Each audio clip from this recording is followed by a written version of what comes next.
Hematology updates, covering the latest breakthroughs. Brought to you by LucidQuest.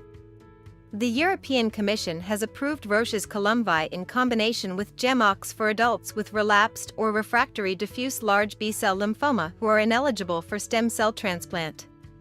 This marks the first bispecific antibody combo approved for this indication.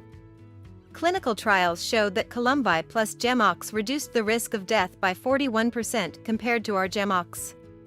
The AURIGA study reports that combining Daratumumab with lenalidomide led to a 50.5% minimal residual disease negativity rate at 12 months, compared to 18.8% with lenalidomide alone. The combination reduced the risk of disease progression by 47%, with no unexpected safety issues. Elicera announced that its investigational agent GPC100 met its CD34 positive cell mobilization endpoint in all enrolled patients. The drug enabled same-day leukapheresis, offering a faster alternative to currently approved treatments. Final recruitment for the Phase 1b/2 study is expected by the end of April. AB Science has secured a U.S. patent for Masitinib, extending intellectual property protection through 2040. Masitinib targets mast cells, representing a novel mechanism in sickle cell disease management. The company plans Phase 2 trials under its SickMast clinical program. Elicera Therapeutics has received approval to escalate dosing in its CARMA trial. The first patient achieved a complete response without serious adverse events. The study leverages Elicera's iTank platform to enhance immune activation. Financial resources are secured through 2027. Ferrin Pharmaceuticals reported promising results for Bexmarilimab in myelodysplastic syndromes. Objective response rates were 76% in newly diagnosed patients and 63% in relapsed or refractory cases. The therapy demonstrated no dose-limiting toxicities. Full data will be presented at ASCO 2025.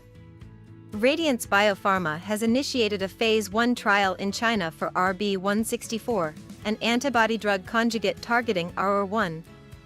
This therapy addresses both hematologic and solid tumors. Enhanced conjugation technology is expected to improve safety and pharmacokinetics. Trials in the United States, Europe, and Australia are planned. The FDA has granted Fast Track designation to PTX-100 for the treatment of mycosis fungoides, a rare form of cutaneous T-cell lymphoma.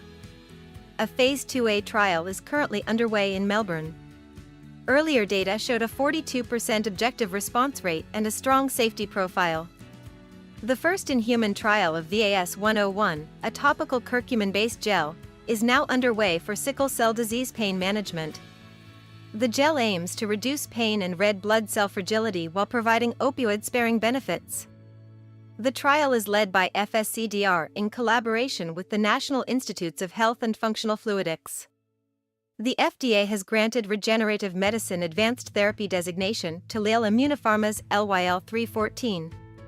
This RT cell therapy targets both CD19 and CD20, showing a 94% overall response rate and a 71% complete response rate in early studies. 2 pivotal trials are planned for 2025 and 2026. The FDA has granted orphan drug designation to Odronextamab for treating splenic marginal zone lymphoma. This rare disease has limited treatment options. Developed by Regeneron, Odronextamab now benefits from market exclusivity and tax incentives. Early clinical data is promising. A real-world study published in Blood Advances followed 2,147 children with sickle cell disease over a decade. Hydroxyurea treatment significantly reduced emergency room visits and hospitalizations. The therapy showed greatest effectiveness in patients with consistent adherence. The United Kingdom has approved Belantamab mafodotin in combination with both BVD and BPD regimens for relapsed or refractory multiple myeloma. The DREAM7 and DREAM8 trials demonstrated notable progression-free survival benefits. Toxicity was manageable, with a low discontinuation rate. Stay ahead in hematology research. Like, share, and subscribe for weekly updates. Visit www.lqventures.com or email us at info